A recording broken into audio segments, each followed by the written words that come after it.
타락 스토리 두 번째, 사탄의 정체. 여호와의 날이 시작되는 사탄과의 전쟁.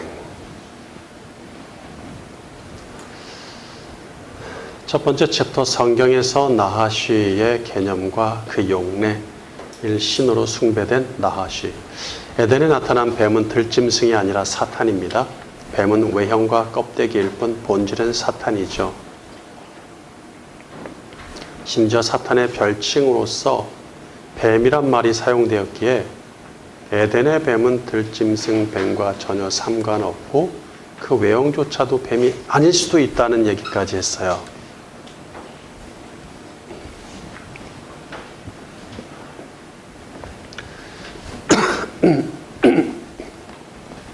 에덴의 뱀은 들짐승, 그럼에도 불구하고 성경은 사탄을 뱀과 연관시키기 때문에 우리는 뱀에 관해 더 자세히 알아야 사탄을 이해할 수가 있어요.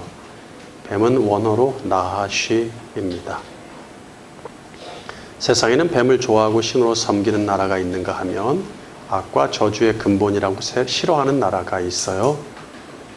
뱀을 증오하는 민족은 이스라엘과 헬라인, 페르시아와 게르만족과 동유럽을 제외한 대부분 유럽 민족입니다. 서구 세계죠, 서구 세계.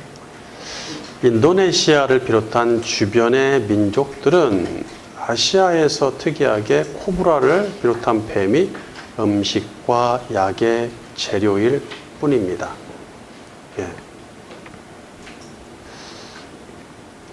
참 근데 아이러니하죠. 그 옆에서는 그게 아닌데, 만약 뱀이 진짜 신이라면 자기를 잡아먹는 사람들을 왜 내버려 둘까요?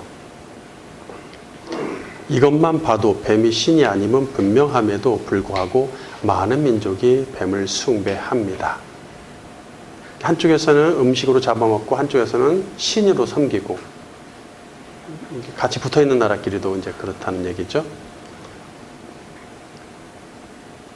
뱀은 사람도 해칠 수 있는 독을 품고 있어서 그 강인함 때문에 숭배하게 되었다고 말하는 사람도 있죠. 그 정도의 독은 다른 짐승들도 가지고 있기에 뱀 숭배의 이유로 보기 어렵습니다.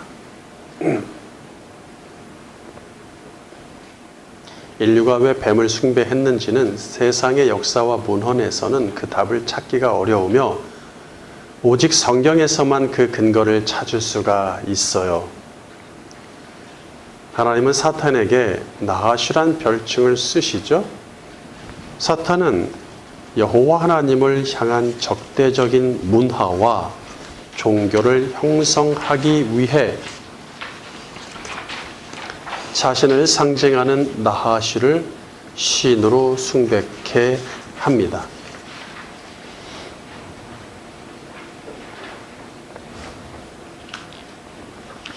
뱀을 긍정적으로 보는 민족은 슬라브족.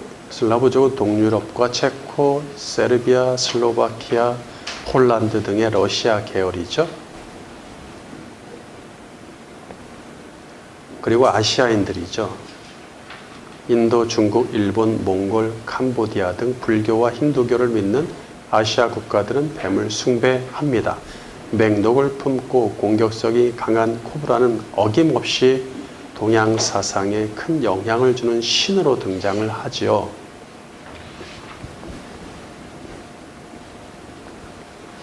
특별히 고대 애굽은 뱀을 숭배하는 민족의 우두머리였어요. 그들은 가장 강력한 제국을 형성하면서 피라미드, 스핑크스, 룩소르, 카르낙, 신전 같은 유적지를 형성했습니다. 왕이었던 투탕카멘의 머리에는 그들의 수호신인 코브라가 조각되어 있지요. 뱀은 애굽에서 이스라엘을 이끌어내실 때 모세를 통해서 바로를 설득할 때 사용되었어요. 그들이 특별히 뱀을 신으로 섬겼기 때문에 왕실의 신이죠, 특별히. 아주 등급이 높은. 그래서 뱀을 신으로 섬겼기 때문에 하나님은 그들의 신인 뱀을 맘대로 부리는 기적을 통해서 뱀이 한낱 하나님이 창조한 동물에 불과함을 보여주죠. 출애굽기 4장 3절 여호와께서 이르시되 그것을 땅에 던지라 하시매 곧 땅에 던지니 그것이 뱀이 된지라. 모세가 뱀 앞에서 피하매. 두 번째, 나하시를 구원자로 착각하다. 이후에 민수기 21장에 뱀은 이스라엘이 하나님을 원망하고 범죄할 때 심판의 도구로 사용됩니다. 민수기 21장 4절 백성이 호르산에서 출발하여 홍해길을 따라 에돔 땅을 우회하려 하였다가 길로 말미암아 백성의 마음이 상하니라. 백성이 하나님과 모세를 향하여 원망하되 어찌하여 우리를 애굽에서 인도해 내어 이 광야에서 죽게 하는가. 이곳에는 먹을 것도 없고 물도 없도다. 우리 마음이 이 하찮은 음식을 싫어하노라 하매. 여호와께서 불뱀들을 백성 중에 보내어 백성을 물게 하심으로 이스라엘 백성 중에 죽은 자가 많은지라. 백성이 모세에게 이르러 말하되 우리가 여호와와 당신을 향하여 원망함으로 범죄하였사오니 여호와께 기도하여 이 뱀들을 우리에게서 떠나게 하소서. 모세가 백성을 위하여 기도하매 여호와께서 모세에게 이르시되 불뱀을 만들어 장대 위에 매달아라. 물린 자마다 그것을 보면 살리라. 모세가 놋뱀을 만들어 장대 위에 다니 뱀에게 물린 자가 놋뱀을 쳐다본즉 모두 살더라. 네, 하나님은 벌을 주는 방법이 많은데 왜 하필 뱀에 물려 죽게 했을까요? 5절에 보면 이스라엘 백성이 길이 험하니 하나님과 모세를 원망하면서 애굽을 다시 거론하죠. 우리가 이걸 잘 보셔야 돼요. 지금 이스라엘의 광야길에 함께했던 반석이 누구죠? 예수님이죠. 네. 그러면 사탄은 휴가가 있을까요? 네, 사탄은 바캉스 중이 아니라 같이 가고 있습니다. 아주 단단히 마음을 먹고 사탄은 가만둘 수가 없죠.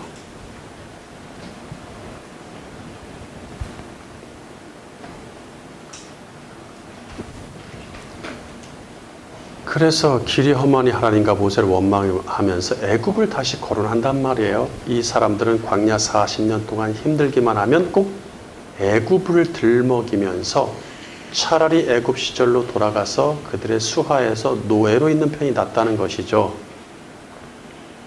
이스라엘 백성은 자기들이 애굽에서 종살이 할 때 애굽인의 견고한 제국과 그들이 섬기는 뱀신을 보았어요. 특별히 제국의 왕가들이 섬기는 뱀신을 봤죠.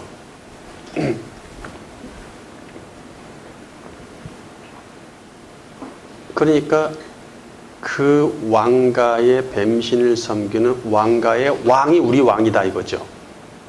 여호와 왕은 별로다. 별로다.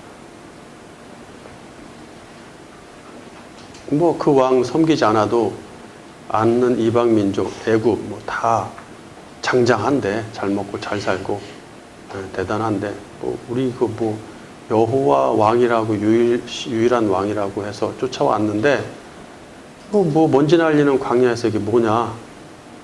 지겹다. 여호와께서 주시는 음식도 다 지겹고 넌덜머리 난다.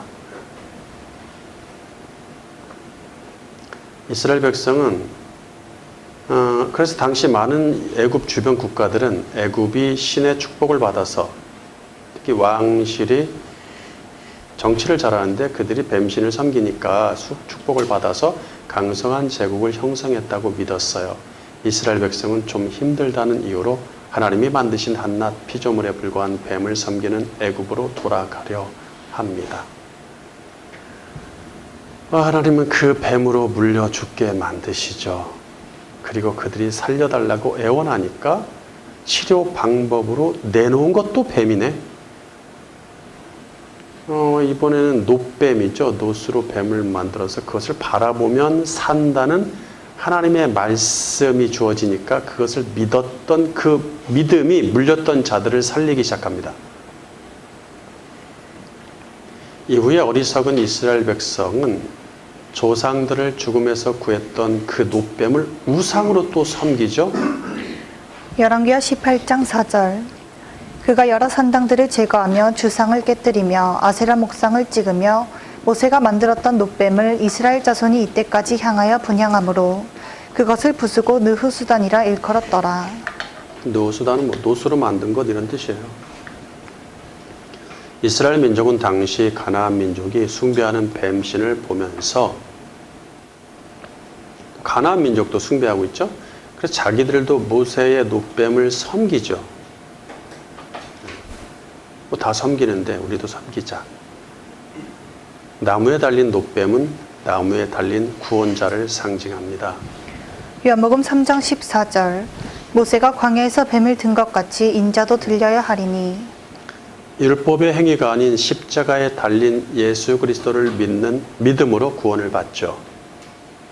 결국엔 나무에 달린 노뱀은 메시아를 가르치기 위해 사용한 도구이며 모형입니다. 세 번째, 저주와 형벌의 도구인 나하시. 하나님은 그들이 숭배하는 사탄의 형상인 뱀을 심판의 도구로 사용하시겠다고 말씀하십니다. 예레미야 8장 17절.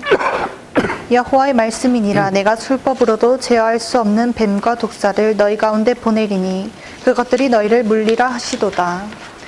아모스 5장 19절. 마치 사람이 사자를 피하다가 곰을 만나거나 혹은 집에 들어가서 손을 벽에 대었다가 뱀에게 물림 같도다. 아모스 9장 3절. 갈멜살 꼭대기에 숨을지라도 내가 거기에서 찾아낼 것이요 내 눈을 피하여 바다 밑에 숨을지라도 내가 거기에서 뱀을 명령하여 물게 할 것이요. 네.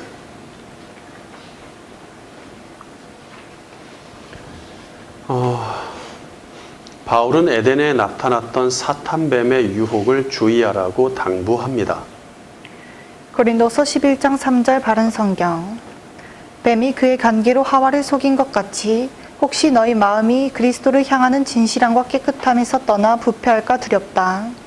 누가 가서 우리가 전파하지 않은 다른 예수를 전파하거나 또 너희가 받지 않은 다른 영을 받게 하거나 또 너희가 받지 않은 다른 복음을 받게 하면 너희는 잘도 받아들이는구나. 사탄뱀은 우리가 생각할 때 비논리적이거나 흥미롭지 않은 것을 가지고 유혹하지 않습니다. 내 아킬레스건이 뭔지 잘 알죠. 그걸 가지고 달려듭니다.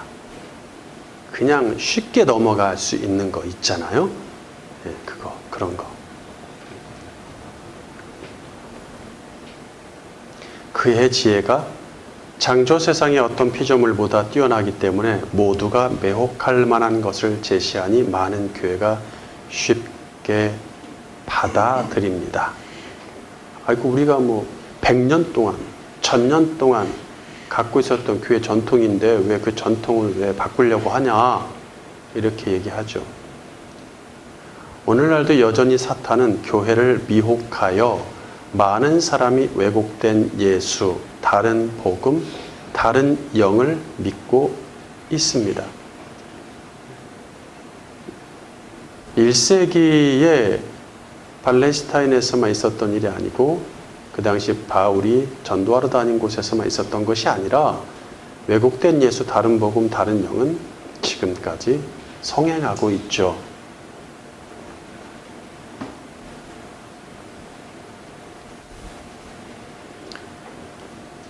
두 번째 챕터, 메시아를 통해 임하는 여호와의 날.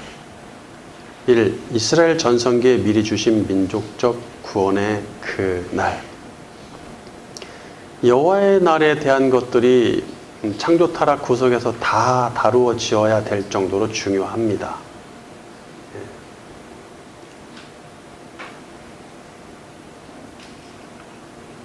이스라엘 전성기에 미리 주신 민족적 구원의 그날.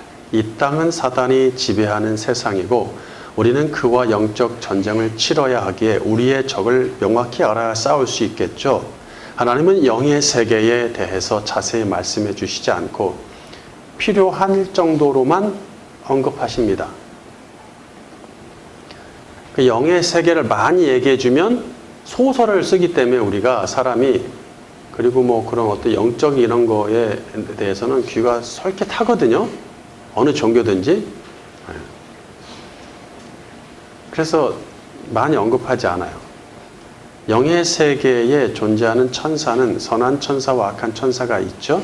선한 천사에 대해서는 설명을 아끼지만 악한 천사인 사탄과 그의 세력에 대해서는 더 많은 설명을 주십니다. 하나님의 백성은 그들과 평생 싸워야 하기 때문에 그들에 대한 많은 지식이 요구되죠.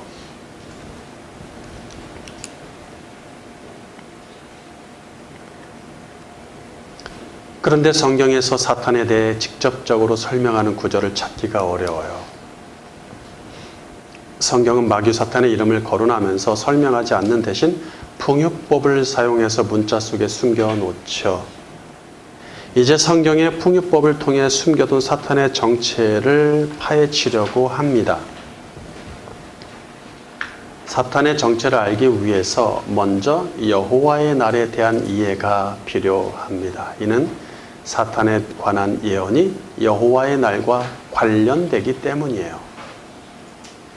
이스라엘에게 있어서 이 특별한 날은 하나님이 메시아를 보내셔서 이방의 악한 세력을 심판하시고 악을 제거하시며 민족적 구원이 임하는 날로 기대가 됩니다. 그러니까 메시아만의 구원자로 기대가 됐단 말이에요. 그들한테.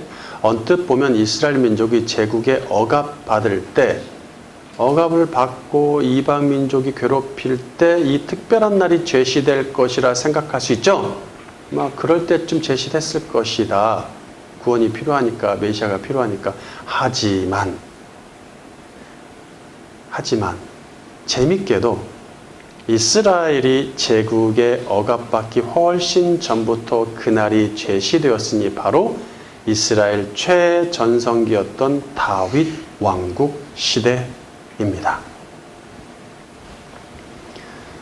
다윗은 메시아와의 계속되는 만남에서 그분의 날에 관해 들었고 그날의 메시아 주가 원수를 치고 승리하실 것을 노래하죠. 시편 110편 1절 바른 성경.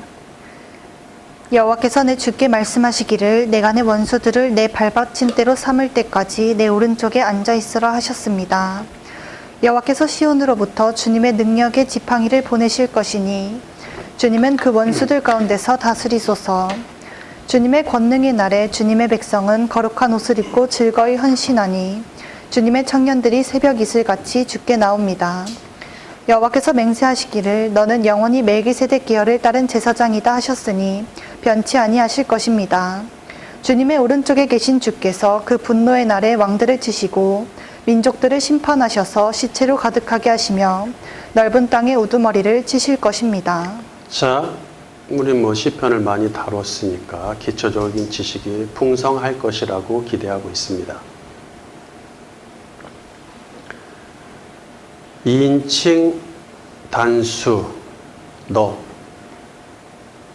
그 다음에 절대자를 향한 것은 우리나라에서 문학에서 당신이죠. 2인칭 남성 단수 당신.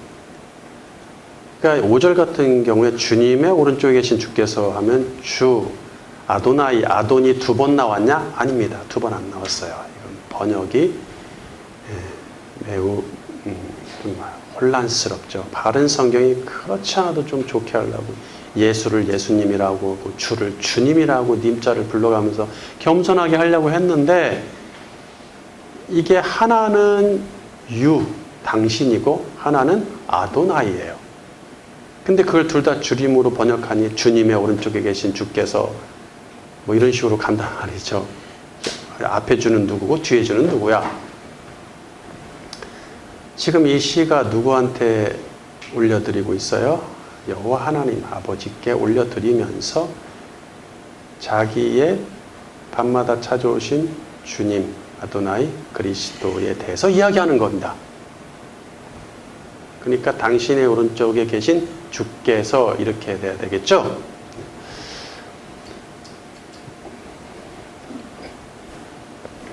그러면 1절에 여호와께서 내 주께 말씀하시기를 할 때 주는 아돈이 되겠죠. 아도나이가 되겠죠. 자,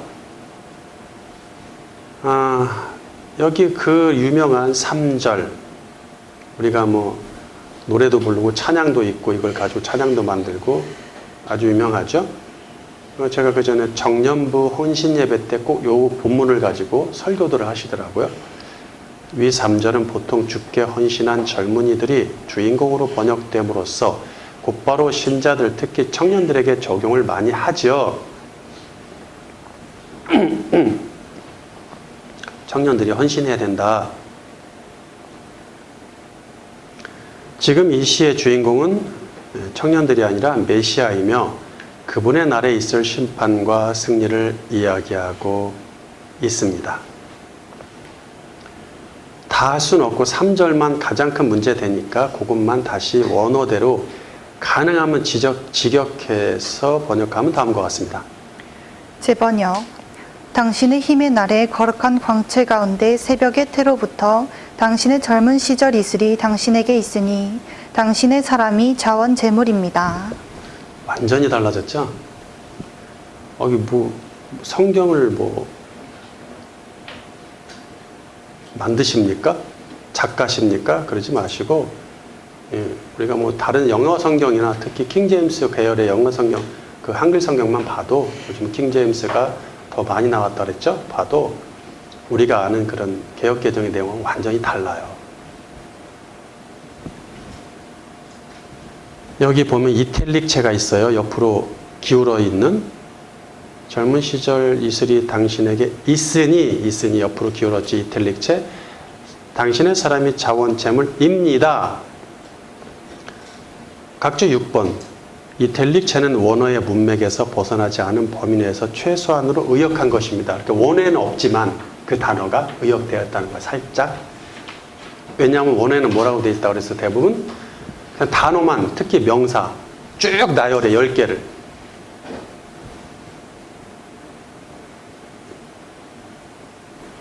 감자, 고구마, 흰, 피로 이렇게 돼 있어. 그러면 감자를 먹고 그 뒤에 고구마를 먹으니까 피로가 회복되고 이런 식으로 해놓은 게 한글 개역개정 성경이라고 보시면 돼요. 이해하시겠죠? 원어에는 그렇게 안 돼 있는데. 근데 아시겠지만 원어에는 순서가 딱 정해져 있습니까? 절대 순서 바뀌면 안 되는 게 있어요? 없어요. 중요한 게 앞으로 뺄 수도 있습니다. 도치법으로 바뀔 수도 있어요. 그러니까 어떻게 쓰여 있는지를 우리가 안다는 게 너무 힘들어요. 그나마 영어로 in, to, from 이런 거 있죠. 그거에 해당하는 전치사들이 붙어 있어요. 그래서 그걸 가지고 이제 동사처럼 꾸며지는 형용사처럼 있으니, 입니다 이런 식으로 만들어줘야 되는 상황이죠. 근데 저는 늘 얘기하지만 만들어주지 마라. 그냥 직역해라. 그동안 교회사에서 2000년 교회사에서 성경을 번역할 때 그렇게 하지 말자라는 주장이 계속 있어 왔어요. 물론 이제 그런 건 있어요. 정말 여기다가 당신의 힘, 날, 거룩, 광채, 새벽, 태, 진짜 이렇게 돼 있어요. 오늘 만약에 이런 식으로 간다면, 성경을 썼다면 설교자가 설교를 못해. 왜? 해석을 못해, 설교자가. 그래서 설교자가 그런 걸 다 할 수 있으면 다행이지만, 두 번째, 자기 멋대로 해석이 나온다는 얘기예요. 그러니까 어느 정도 가이드라인을 주자라고 해서 의역이 들어간다는 얘기예요.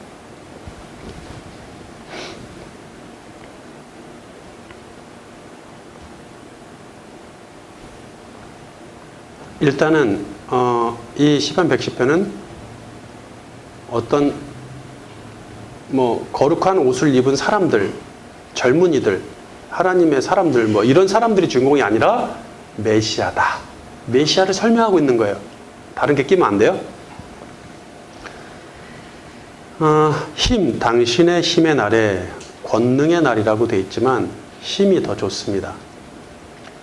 strength.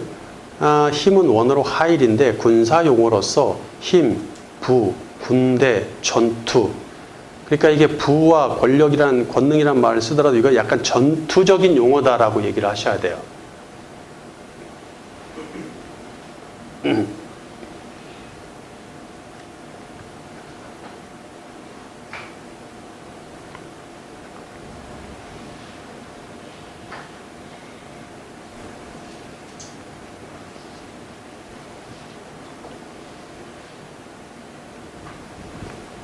그러니까 이 하이를 오늘날 꽉 잡고 가장 많이 갖고 있는 나라가 어디죠? 미국이죠. 그래서 그들은 힘의 하일, 부의 하일, 군대의 하일, 전투의 하일을 갖고 있습니다. 그래서 그 미국 대통령이 요즘 여기저기서 일어나는 전쟁을 갖고 콩나하라 판나하라 이래라 저래라 좌지우지하고 미사일도 한 번씩 쏴가지고 세계를 주무르고 있잖아요. 그게 왜 그래요? 돈만 많아서 될 일이 아니죠. 돈 많은 나라는 다른 나라도 있어요. 군사 용어, 군대의 힘 이런 게 있다는 얘기예요. 그게 하일이란 뜻이에요. 하일이에요. 그게 당신의 하일, 힘의 날에 그러면서 그의 날에 큰 전투가 시작될 것이며 메시아의 날 그분의 편에 선 사람들이 전투가 시작되면 제일 중요한 게 뭐예요? 군인이 있어야 되지, 군인. 군인이 있어야 됩니다. 근데 군인으로 자원을 안 해. 그러니까 나라에서 몇 세에서 몇 세까지는 나라 밖으로 못 도망가게 하죠. 강제로 입대를 시키는 상황이 벌어지죠. 예. 그게 이제 우크라이나, 러시아 전쟁에서 그런 일이 벌어지고 있죠. 여자들하고 아이들 다 외국으로 피신시키고 남자들은 다 본국에서 전쟁을 치르고 있단 말이죠. 근데 그게 싫어서 러시아의 젊은이들이 도망을 가죠. 예. 북외로 도망가는 일이 있어서 그게 아주 머리가 아프죠. 러시아 입장에서는. 근데 그의 날에 큰 전투가 시작될 것이며 그분의 편에 선 사람들이 스스로 자원제물이 되어서 또는 낙헌제라고 해도 됩니다. 어떠한 목적, 복 받으려고 뭐가 있어서 제물을 드리는 게 아니라 그냥 너무 좋아서 이유 없이 그냥 드리는 거예요. 좋아서. 예. 그런 뜻을 갖고 있어요. 자원제물 또는 낙헌제 이런 거. 그래서 그분의 편에 선 사람들이 스스로 자원제물이 되어 그분의 전투에 자원한다는, 스스로 자원한다는 것은 자기 목숨을 내놓겠다는 뜻이잖아요. 전투는. 목숨을 걸고 지원한다는 얘기예요. 당신의 젊은 시절은 메시아의 영광스러운 공생애의 청년 시절을 말합니다. 우리는 여기 젊은이들이 새벽 이슬 같은 청년들이 이렇게라고 해놨는데 청년이 아니에요. 청년들이란 말은 따로 있고 어린 시절, 젊은 시절, 젊음이란 뜻이에요. 사람이 아니라. 근데 당신의 젊음입니다. 누구의? 메시아의 그 젊음을 뜻하는 거예요. 영광스러운 공생애의 청년 시절을 말하죠. 예. 그는 한참인 젊음에 딱 3년 살고 가셨잖아요. 그 젊음. 새벽의 태, 우리 한글 성경은 태, 자궁이란 말이 엄연히 원어에 있는데 무시하고 번역을 안 해버렸죠. 새벽의 태는 메시아의 시대가 열린다는 뜻이에요. 태라는 의미가 있잖아요. 시작되는 거. 메시아의 시대가 열린다. 새벽도 메시아와 관련돼 있죠. 새벽, 아침 이런 단어. 이슬이 뭐죠? 대지에 생명력을 주는. 특히 팔레스타인 쪽에서는 비가 많지 않죠. 비가 거의 없이 건조하기 때문에 뭘로 살아가요? 자연계가 이슬로 산단 말이에요. 이슬을 많이 내려주세요. 대지에 생명력을 주는 이슬처럼 새 시대에 생명력을 주는 은혜를 뜻한다는 얘기죠. 이 이슬을 머금은 자들이 곧 메시아의 사람들이 됩니다.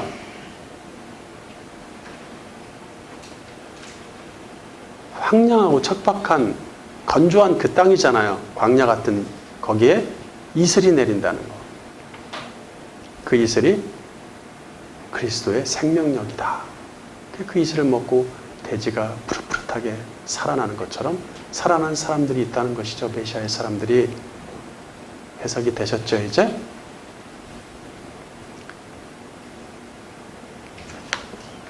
그래서 그런 의미로 다시 한번 읽어볼게요. 제 번역.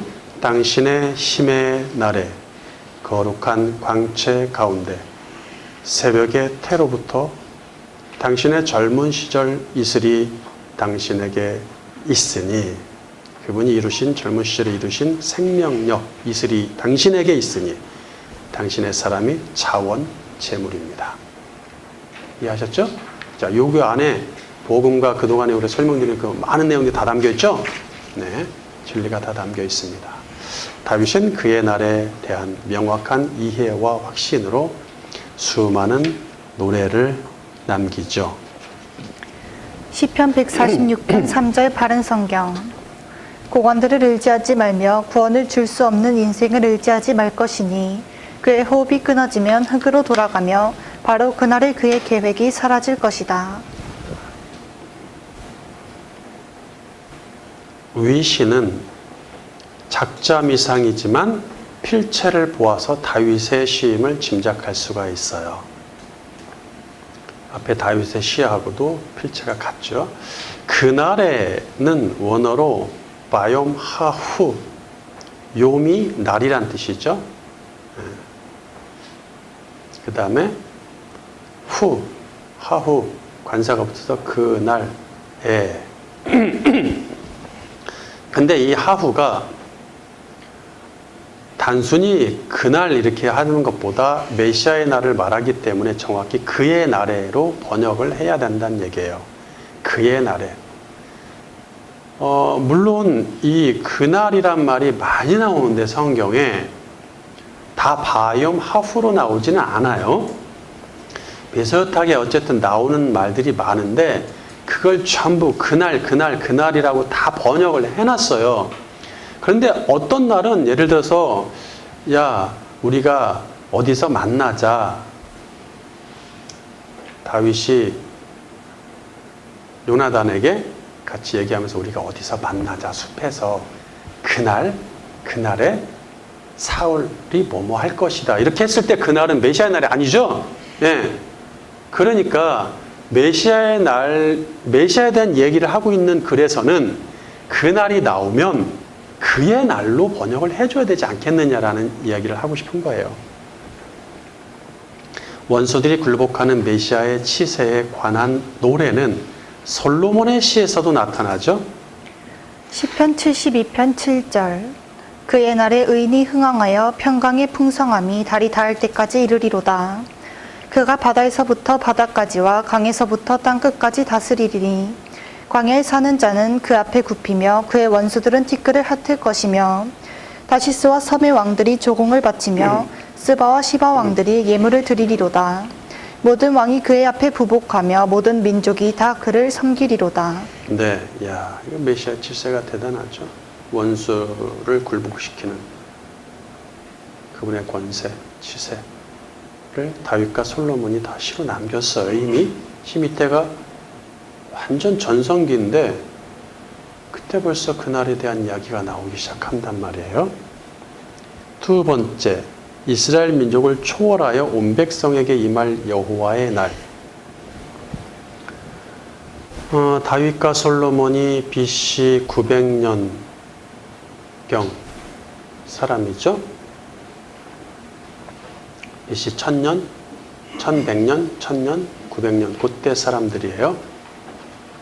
이후 BC 830년경 유다 요아스 왕 때 요엘 선지자에 의해서 공식적으로 또 본격적으로 그날을 여호와의 날로 부르면서 설명되기 시작하는 거예요. 그러니까 요엘서는 여호와의 날에 대한 예언이다라고 보시면 돼요. 제목 전체가 다 그 내용이다라고 보시면 됩니다. 이제는 그의 날이 민족 이스라엘의 구원과 이방의 심판을 초월하는 날로서 이스라엘은 구원받고 이방은 심판받는다. 이런 민족의 날, 민족적인 날을 초월하는 거예요. 분위기가. 온 세상에 정의를 세우고 불의를 심판하는 날로 이스라엘과 함께 의인들이 구원받고 이스라엘 괴롭혔던 이방과 함께 주변 악인들도 심판받고 이런 식으로 간단 말이죠. 좀 폭넓어진다는 얘기죠. 이스라엘 역사에서. 그래서 이스라엘 구원과 이방의 심판을 초월하는 날로서 온 세상에 정의를 세우고 불의를 심판하는 날로 설명이 됩니다. 이스라엘 역사에서 찾아볼 수 없는 매우 무시무시하고 슬픈 날이죠. 요엘 1장 15절 슬프다 그날이야 여호와의 날이 가까웠나니 곧 멸망같이 전능자에게로부터 이르리로다. 먹을 것이 우리 눈앞에 끊어지지 아니하였느냐. 기쁨과 즐거움이 우리 하나님의 성전에서 끊어지지 아니하였느냐. 여호와여 내가 주께 부르짖으오니 불이 목장의 풀을 살랐고 불꽃이 들의 모든 나무를 살랐음이니이다. 지금 이스라엘이 남북으로 분단되어 나름 국가로서 구색과 힘을 갖추고 있는 중이에요.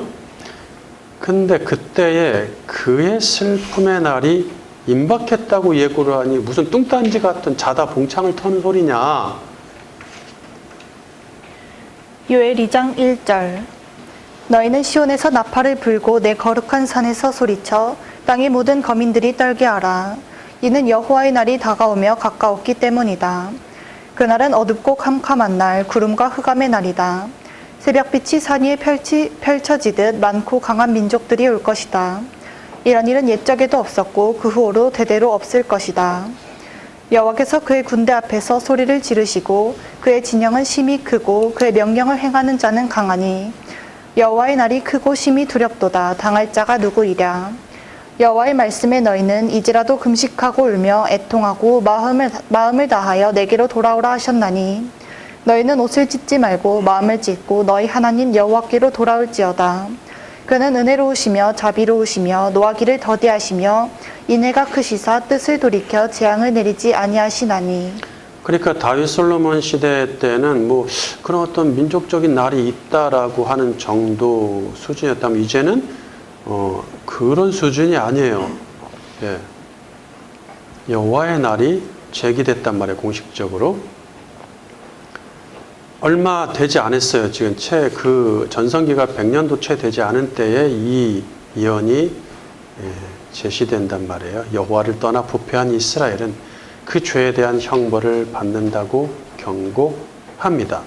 사실 이 경고는 이후 250년간 계속되지만 그들은 끝내 회개하지 않죠.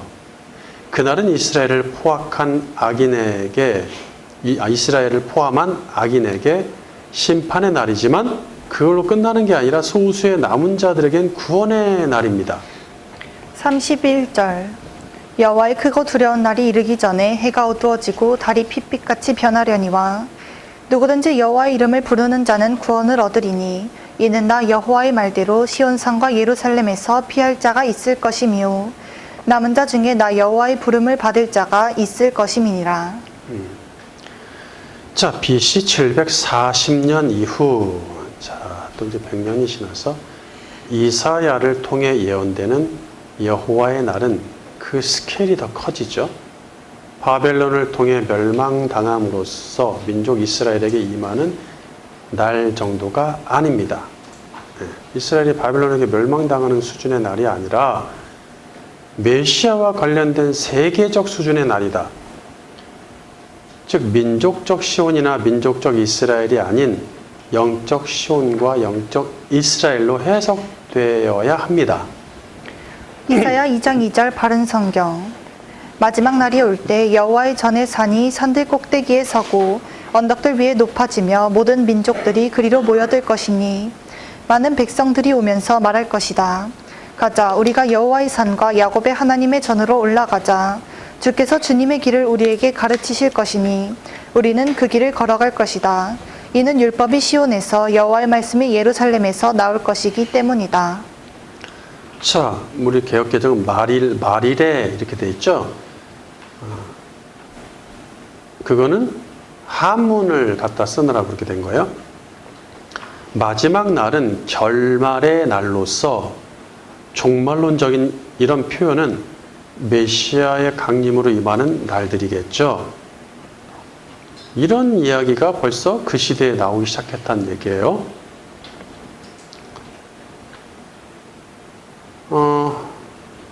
3절에서 율법이 시온에서 여호와의 말씀이 예루살렘에서 나온다. 이게 율법은 율법의 본체이신 그리스도이시고 말씀도 그리스도를 의미하죠. 말씀이 육신에서 오셨다 그랬죠. 그리스도가 다 그리스도입니다. 그분이 시온에서 예루살렘에서 나올 것입니다. 이제 그날에 대한 예언은 이스라엘에게 국한되지 않고 모든 민족들이란 말이 쓰인다는 얘기예요. 많은 백성들, 큰 백성, 큰 민족 이렇게 단어가 바뀝니다. 11절 그날에 거만한 자들의 눈이 낮아지며 교만한 자가 굴복하고 여호와께서 홀로 높임을 받으실 것이다. 만군의 여호와의 날이 모든 거만한 자들과 교만한 자들과 높임을 받는 자들에게 임하여 그들이 낮아질 것이니 모든 우상들이 완전히 사라질 것이다. 여호와께서 일어나 땅을 뒤흔드실 때 사람들이 여호와의 두려움과 그 위엄의 영광 앞에서 피하여 바위튼 동굴과 토굴에 숨을 것이다. 예, 땅을 뒤흔드신다.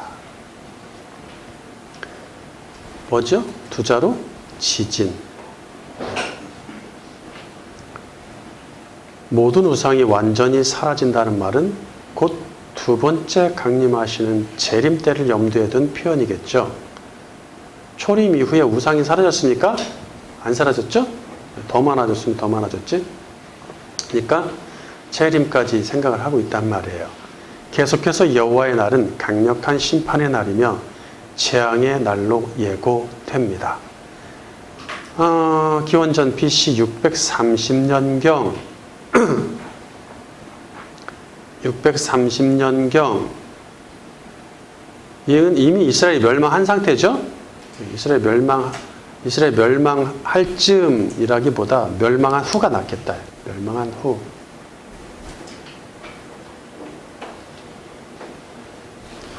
왜냐하면 722년 BC 722년에 멸망했어요. 벌써 100년 전에. 멸망 후 스바냐 선지자를 통해 주시는 그날인데 아직 이제 유다는 살아있긴 하지만 그날에 관한 예언입니다. 스바냐 1장 7절 바른 성경 주 여호와 앞에서 잠잠히 있어라. 이는 여호와의 날이 다가왔으니 여호와께서 희생 제사를 준비하셨고 그의 부르심을 받은 자들을 거룩하게 하셨기 때문이다. 여호와의 큰 날이 가까우니 가깝고도 매우 빠르다. 여호와의 날의 소리가 비통하니 용사가 거기서 부르짖을 것이다. 그날은 진노의 날이요 환난과 고통의 날이며 황폐와 멸망의 날이요 캄캄하고 암울한 날이며 구름과 흑암의 날이요. 이야, 진짜 무섭습니다.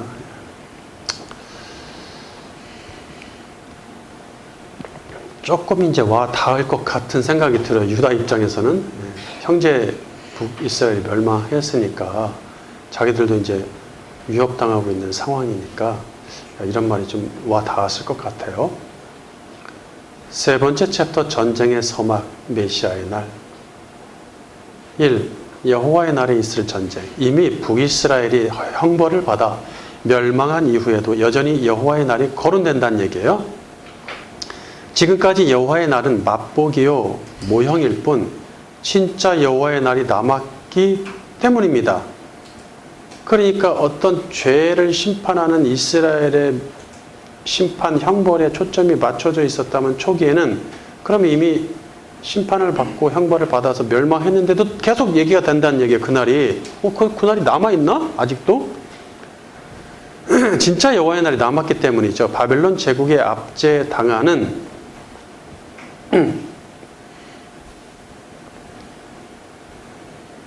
BC 590년경 에스겔을 통해 주시는 그날에 관한 예언인데 아직은 지금 막 멸망하기 전에 남유다는 586 BC 586년도에 멸망하기 때문에 멸망하기 직전 북이스라엘만 멸망하고 남쪽은 남아있는 상태의 에스겔을 통해 주시는 그날에 관한 예언입니다. 에스겔 7장 5절 주 여호와께서 이같이 말씀하신다. 재앙이다. 다시 없을 재앙이다. 보아라 임박했다. 끝이 왔다. 끝이 왔다. 끝이 내게 왔으니 보아라 임박했다. 파멸의 날이 내게 닥쳤다. 이 땅에 사는 사람들아, 그때가 왔고 그날이 가까웠으니 산에는 환호성이 아니라 소란스러움이 있을 뿐이다. 여호와의 날은 북이스라엘과 남유다를 포함하여 민족 이스라엘을 심판하심으로써 예언이 성취되고 그날의 종지부를 찍지 않습니다. 찍습니다가 아니에요. 찍지 않아요. 그날에 관한 예언은 민족 이스라엘이 멸망한 이후에도 계속 적용된다는 얘기죠. 이스라엘 멸망시킨 바벨론의 악을 심판하시는 것에 초점을 둔 여호와의 날도 예고가 됩니다. 이게 바벨론도 여호와의 날과 관계가 있어요, 이제. 이사야 13장 1절. 아모스의 아들 이사야가 바벨론에 대하여 받은 경고라. 산에서 무리의 소리가 나며 많은 백성의 소리 같으니 곧 열국 민족이 함께 모여 떠드는 소리라. 만군의 여호와께서 싸움을 위하여 군대를 거멸하심이로다. 무리가 먼 나라에서 하늘 끝에서 왔으며 곧 여호와와 그의 진노의 병기라 온 땅을 멸하러 함이로다. 너희는 애곡할지어다. 여호와의 날이 가까웠으니 전능자에게서 멸망이 임할 것이미로다. 보라, 여호와의 날 곧 잔혹히 분냄과 맹렬히 노하는 날이 이르러 땅을 황폐하게 하며 그 중에서 죄인들을 멸하리니 하늘의 별들과 별무리가 그 빛을 내지 아니하며 해가 돋아도 어두우며 달이 그 빛을 비추지 아니할 것이로다. 내가 세상의 악과 악인의 죄를 벌하며 교만한 자의 오만을 끊으며 강포한 자의 거만을 낮출 것이며. 이사야가 이 예언을 하고 있을 때는 BC 730년경인데 그때는 아수르 제국이 그러니까 아직 남쪽 북쪽 유다도 남유다 북이스라엘도 아직 멸망하지 않았을 때예요. 아직 멸망하지 않았을 때인데 아수르 제국이 이제 위세를 떨치고 있을 때죠.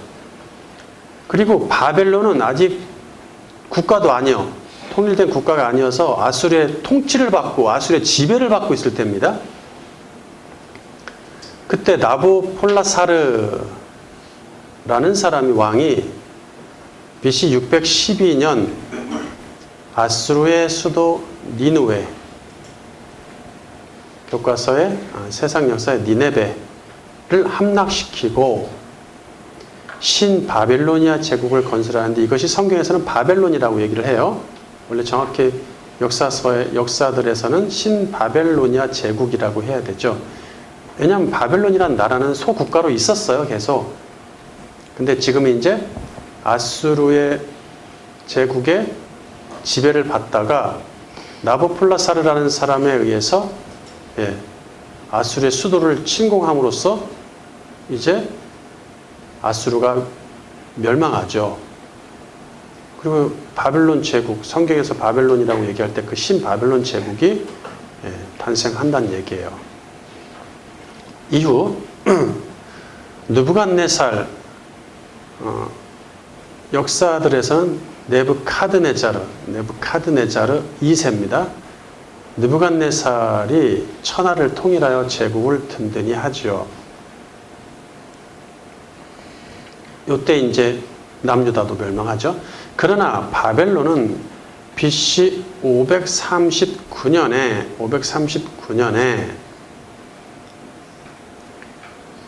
100년도 못 가서 페르시아 아케메네스 제국, 역사들에서는 아케메네스 제국이라고 합니다. 페르시아 제국이 아니라 우리 성경은 메데바사라고 하죠.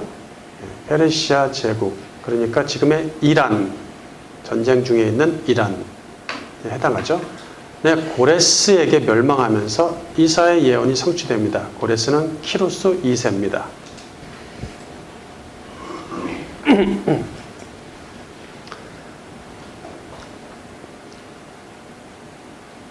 그러니까 바벨론이 BC 539년에 멸망을 하는데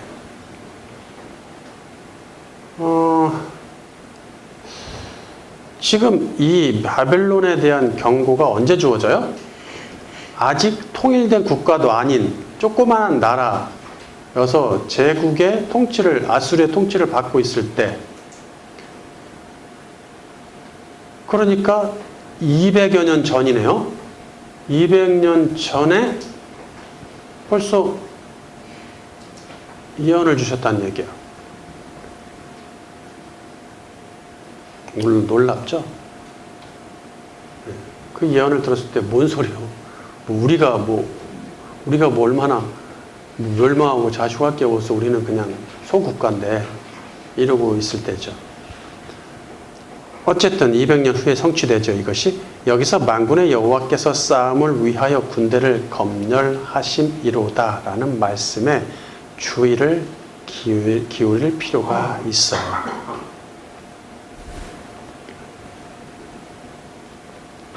그날엔 일방적인 여호와의 심판과 재앙이 임하는 것이 아니라 두 세력 간의 큰 전쟁, 즉 뭔가 전에 없었던 무시무시한 대규모의 전투가 예상이 됩니다.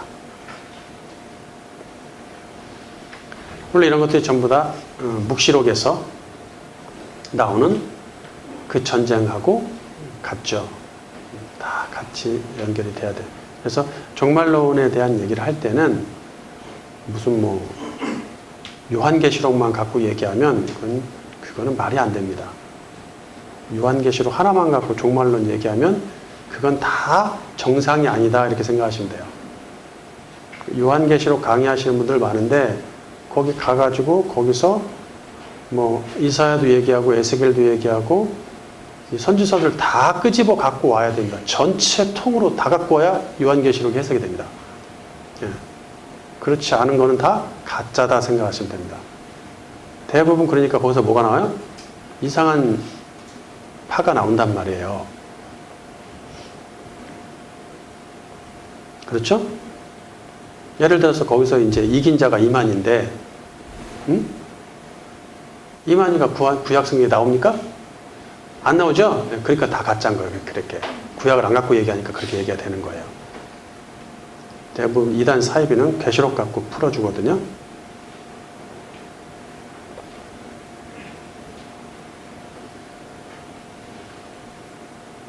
에스겔도 여호와의 날에 있을 전쟁을 예고하죠. 에스겔 13장 4절 이스라엘아 너희 선지자들은 황무지에 있는 여우 같으니라. 너희 선지자들이 성 무너진 곳에 올라가지도 아니하였으며 이스라엘 족속을 위하여 여호와의 날의 전쟁에서 견디게 하려고 성벽을 수축하지도 아니하였느니라. 그렇죠.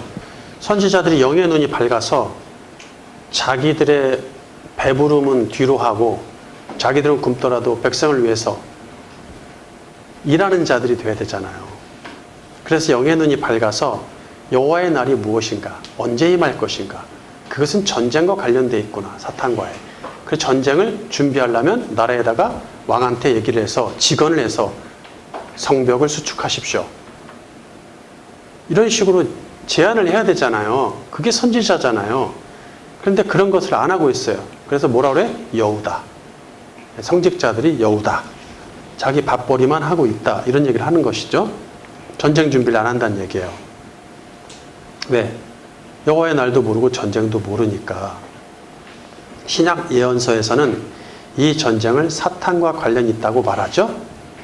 계시록 12장 13절 바른 성경 용이 자기가 땅으로 쫓겨난 것을 알고 남자를 낳은 여자를 박해하였다. 그때 그 여자가 큰 독수리의 두 날개를 받았으니 이는 그 여자가 광야에 있는 자기 거처로 날아가 그곳에서 뱀의 낯을 피하여 한 때와 두 때와 반 때 동안 양육을 받으려는 것이었다. 뱀이 그 입에서 여자의 뒤로 물을 강같이 토하여 그 여자를 물로 떠내려가게 하려고 하자 땅이 여자를 놓아 그 입을 벌려 용의 입에서 나온 강물을 삼켜버렸다. 용이 여자에게 분노하여 여자의 후손에 남은 자들 곧 하나님의 계명들을 지키고 예수님의 증언을 가진 자들과 싸우려고 나가서 바다 모래 위에 섰다. 네.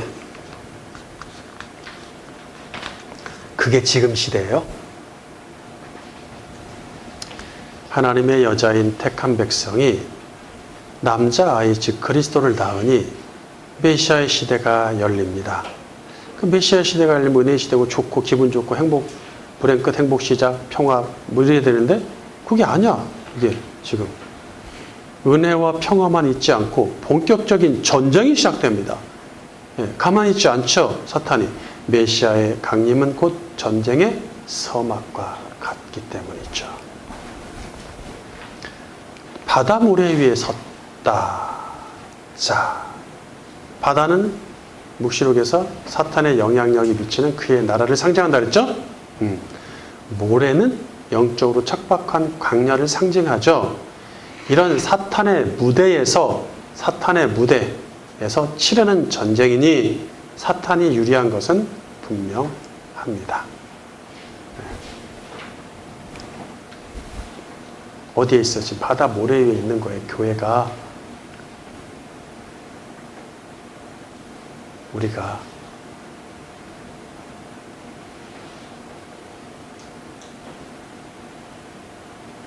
두 번째, 그리스도의 강림으로 시작되는 여호와의 날 전쟁 기간. 그리스도의 강림으로 여호와의 날이 성취되고 예언된 심판과 구원이 시작됩니다. 그리스도의 강림은 두 번 있으니 초림과 재림입니다.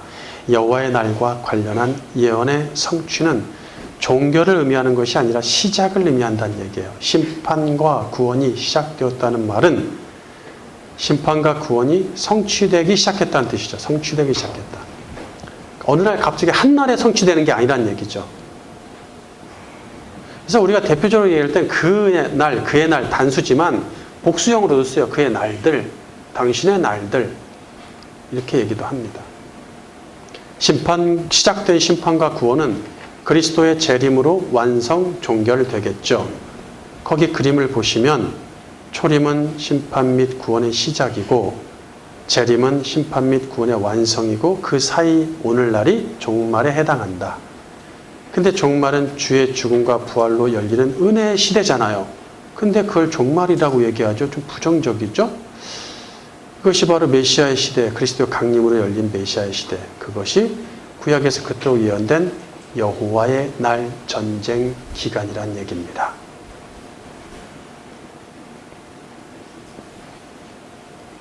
지금은 메시아의 초림과 재림 사이에 속한 메시아의 시대입니다. 그리스도의 죽음과 부활로 온 세상의 구원의 은혜가 적용되는 은혜의 시대가 열립니다.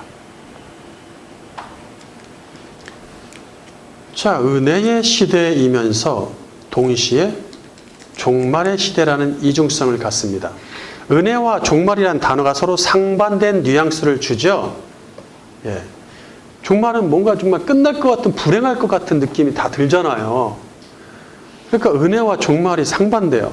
종말이란 말은 구원과 심판의 긴박성, 절박성, 확장성을 대변해 주는 말입니다. 과거 구약 시대엔 이스라엘 민족에게 율법이란 표준이 있었죠? 스탠다드.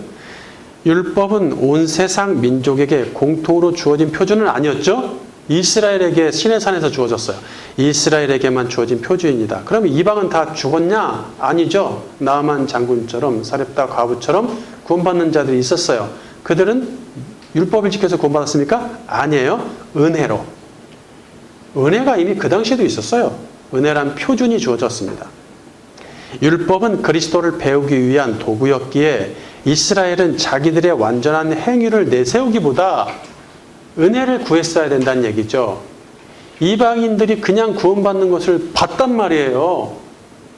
쟤네들은 어떻게 구원을 받지? 보세요.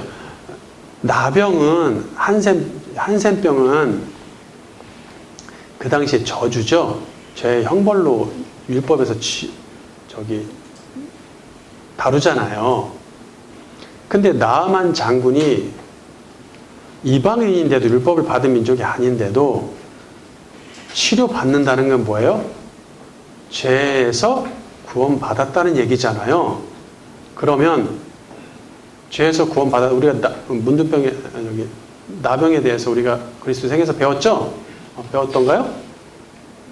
네, 다뤘죠? 다뤘죠? 그러면 그들이 봤어야 되잖아. 어떻게 저럴 수가 있지? 응? 아니, 예를 들어서 율법에는 그게 제사장한테 몸을 보여주고 뭐를 하고 또 제물도 드리고 정결 예식을 치르고 막 이러잖아요. 나병 하나 놓고. 근데 그게 없어, 하나도. 어떻게 된 거지? 아, 저런 은혜가 주어지네? 이렇게 깨달았어야 된다는 얘기예요. 그래, 이스라엘에 과부가 많았어요. 과부는 굉장히 취약한 계층이잖아요. 그 당시에. 가장 취약한 계층이란 말이에요. 그런데 그 사람들은 그 구원을 맛보지 못하는데 저 멀리 있는 이방의 과부가 구원받는다는 얘기예요. 저 사람은 율법을 받지 않고 율법을 지킨 게 없는데? 라는 걸 깨달았어야 된다는 얘기죠. 근데 은혜가 임하네. 그것을 언제까지도 못 깨닫고 있는 거예요? 예수님이 오셨을 때도 못 깨닫고 있는 거예요. 그러니까 그걸 지적하는 것이죠. 유대인들한테. 응? 그러니까 어떻게 해요? 유대인들이 신경질 나서 잡아 죽이려고 하죠. 그런 기분 나쁜 소리를 하냐. 우린 지금 율법에 목매고 있는데 새 시대엔 온 세상 민족에게 예수 그리스도라는 구원과 심판의 명확한 표준이 주어지죠. 이거는 이스라엘 포함한 모든 민족에게, 온 세상 민족에게 주신 표준입니다. 예수 그리스도. 이 표준으로 인해 구원받을 자와 심판받을 자가 확정되기에 종말의 시대라고 말하죠. 종말을 살아가는 신자는 전쟁 중에 있는 군사입니다. 그러므로 여호와의 날은 아직 완전히 끝나지 않았고 여전히 진행 중입니다. 신약 성경은 그리스도가 초림하신 때부터 여호와의 날을 주의 날로 칭합니다. 이는 우리 주 예수 그리스도가 재림하시는 날이 남았기 때문이죠. 그리고 그날은 언제 시작됐어요? 그분의 초림으로 시작됐으니까. 종말 기간이 다 여호와의 날이다. 하이라이트가 물론 있긴 합니다. 초림과 재림 그 즈음이 하이라이트지만 전체에 다 해당한다는 얘기죠. 고린도전서 5장 5절 바른 성경. 이런 자를 사탄에게 넘겨주었으니 이는 그 육신은 멸망을 당하고 그 영은 주님의 날에 구원을 받게 하려는 것이다. 이 부분은 제가 다시 번역까지 하면서 설명해드렸던 것 같아요. 주님의 날이란 말을 씁니다. 세상의 어둠에 속한 어둠의 자식들, 가라지와 염소는 그날을 전혀 인식하지 못하며 관심도 없어요. 그래서 그날이 가까이 온 줄 모르지만 그리스도의 빛에 속한 빛의 자녀들, 알곡과 양은 그날을 눈치챕니다. 데살로니가전서 5장 1절. 형제들아, 때와 시기에 관하여는 너희에게 쓸 것이 없음은 주의 날이 밤에 도둑같이 이를 줄을 너희 자신이 자세히 알기 때문이라. 그들이 평안하다 안전하다 할 그때 임신한 여자에게 해산의 고통이 이름과 같이 멸망이 갑자기 그들에게 이르리니 결코 피하지 못하리라. 형제들아, 너희는 어둠에 있지 아니하매 그날이 도둑같이 너희에게 임하지 못하리니 너희는 다 빛의 아들이요 낮의 아들이라. 우리가 밤이나 어둠에 속하지 아니하나니 그러므로 우리는 다른 이들과 같이 자지 말고 오직 깨어 정신을 차릴지라. 자는 자들은 밤에 자고 취하는 자들은 밤에 취하되 우리는 낮에 속하였으니 정신을 차리고 믿음과 사랑의 호심경을 붙이고 구원의 소망의 투구를 쓰자. 자, 그 위에 다시 읽을게요. 세상의 어둠에 속한 어둠의 자식들, 가라지와 염소는 그날을 전혀 인식하지 못하며 관심도 없어요.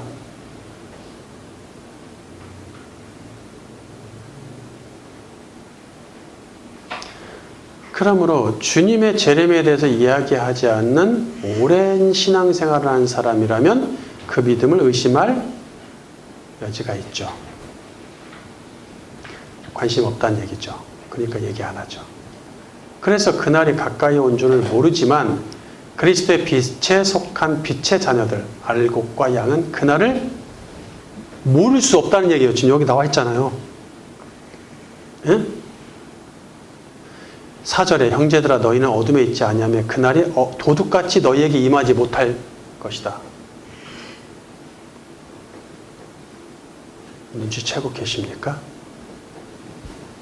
어둠에 속한 자는 밤을 살기에 항상 자고 있습니다. 진짜 이거 잠단다는 얘기가 아니죠? 문자로 하면 안 됩니다. 반면 낮에 속해서 항상 깨어있는 자는 정신을 차리고 믿음과 사랑의 호신경, 호신경은 흉갑, 심장을 방어하기 위해 쓰는 갑옷이죠. 또는 그런 어떤 금속 제품들. 구원의 소망의 투구를 걸치고 머리를 보호해야 되죠. 전쟁에 나갑니다.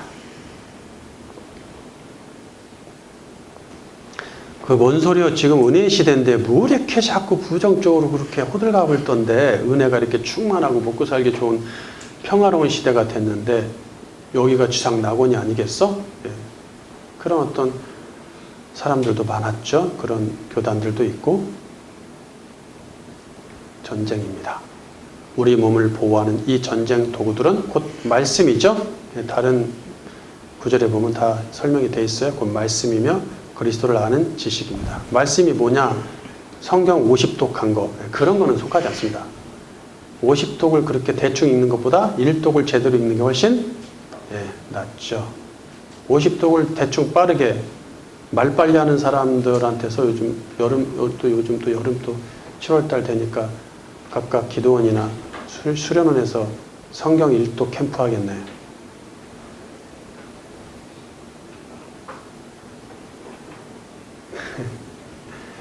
나는 왜 그런데 쫓아다녔는지 모르겠어요. 그 전에. 그걸 다 읽고 나서 야, 성경 일독했다고 기분 좋아하고 나는 이제 행복고 불행이 시작, 하나님 나에게 복 주시겠지 라고 완전히 사기꾼들한테 놀아놨던 시절이 저한테도 있었습니다. 그리고는 신학을 하겠다고 도서관에 처박혀가지고 하루 종일 성경을 정독을 했습니다. 근데 나는 지금까지 딴 예수를 믿고 딴 종교를 믿고 있었구나 라는 걸 깨달았죠. 그 어마어마한 진리들이 쏟아지는데 그전에는 알지 못했다. 그런 진리들이었죠. 정독을 하십시오, 성경을.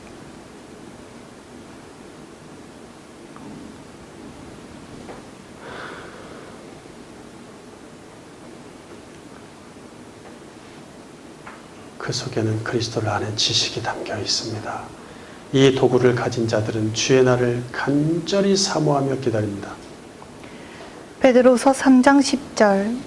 그러나 주의 날이 도둑같이 오리니 그날에는 하늘이 큰 소리로 떠나가고 물질이 뜨거운 불에 풀어지고 땅과 그 중에 있는 모든 일이 드러나리로다. 이 모든 것이 이렇게 풀어지리니 너희가 어떠한 사람이 되어야 마땅하냐. 거룩한 행실과 경건함으로 하나님의 날이 임하기를 바라고 간절히 사모하라. 그날에 하늘이 불에 타서 풀어지고 물질이 뜨거운 불에 녹아지려니와 우리는 그의 약속대로 의가 있는 곳인 새하늘과 새 땅을 바라보도다. 하나님의 날이 임하기를 바라보고 간절히 바라보다라는 말은 원어로 기다리다. 학수고대하면 기다리다 이런 말이 기다린다는 뜻을 갖고 있죠. 바라본다라고 번역해도 문제는 없지만요.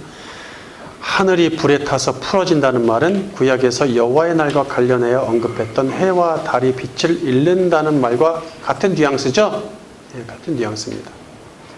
자연법칙, 절대로 변할 수 없는, 절대로 흔들릴 수 없는 자연법칙, 과학 이런 것들이 무너져 버립니다. 그래서 초림하신 주님이 십자가에서 죽으실 때 초림 때도 이런 일이 있었죠. 해가 빛을 잃고 땅이 진동하고 지진이 나고 무덤에서 시체가 살아나오고 이런 일이 있었죠. 이로써 예언이 성취되었어요. 초림 때. 하지만 그때 현상은 일시적이었죠. 마찬가지로 재림하실 때도 이런 현상이 있을 것입니다. 초림 때 천체 기능 소멸이라고 제가 말을 붙여볼게요. 천체의 기능이 소멸되는 거. 해와 달이 빛을 잃다. 별들이 떨어진다 뭐 이런 거.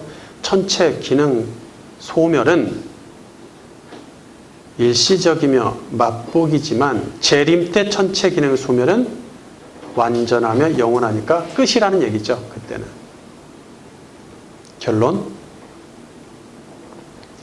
예수님의 초림으로 주님의 은혜의 주의 날이 이미 already 시작되었지만 아직 낮낮 영광스러운 주의 날이 남아 있습니다.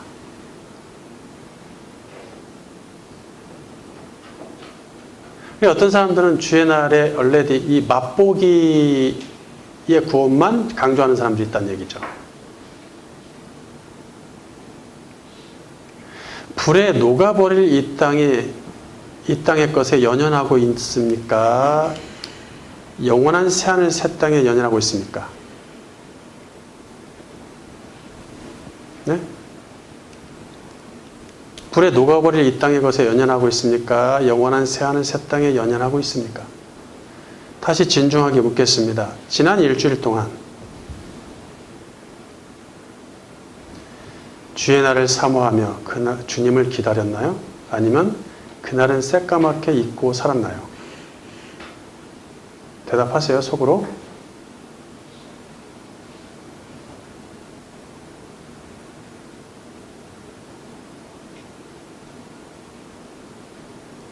만약 새까맣게 잊고 살았다면 사탄에게 놀아났고 사탄과의 전쟁에서 패한 것입니다. 만약 그날을 사모하여 주님 오시길 기다렸다면 사탄을 내가 가지고 논 것이며 사탄과의 전쟁에서 승리한 것입니다. 21세기를 살아가는 이 현대에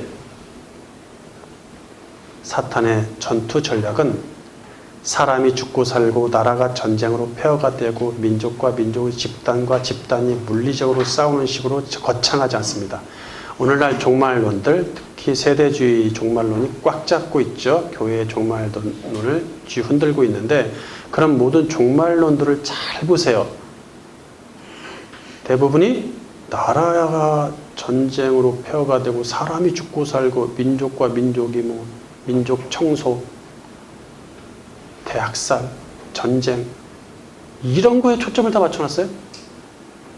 자기 속에 있는 전쟁은 신경도 안 쓴 채 속지 마십시오. 그렇게 거창하지 않습니다. 그러면 다 알지 그렇게 보여주면 누구나 다 알고 이해하고 예수를 믿어야겠네? 이렇게 생각할 거 아니야. 사탄은 우리로 하여금 이 세상에 푹 젖어 살게 만드는 조금씩 푹 젖어 들어갑니다. 조용히 스며드는 전략을 씁니다.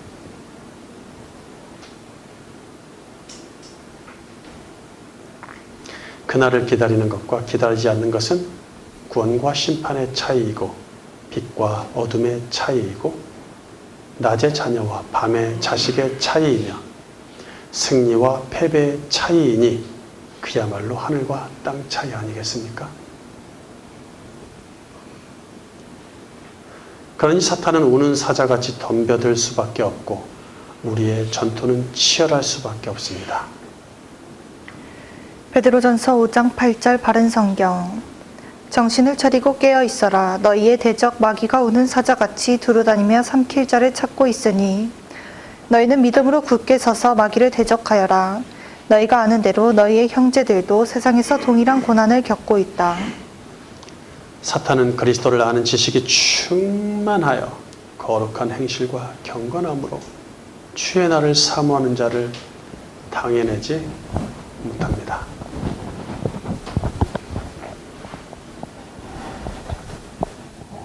그러나 그의 날을 사모는 무슨 사모요? 그 날이 뭔 날인지도 모르는데 그래 푹 젖어서 사는 사람들은 사단의 밥이죠. 늘 깨어서 여호와의 날 치열한 전투에서 항상 승리하시다가 주님을 맞이하기를 주님의 이름으로 축원합니다.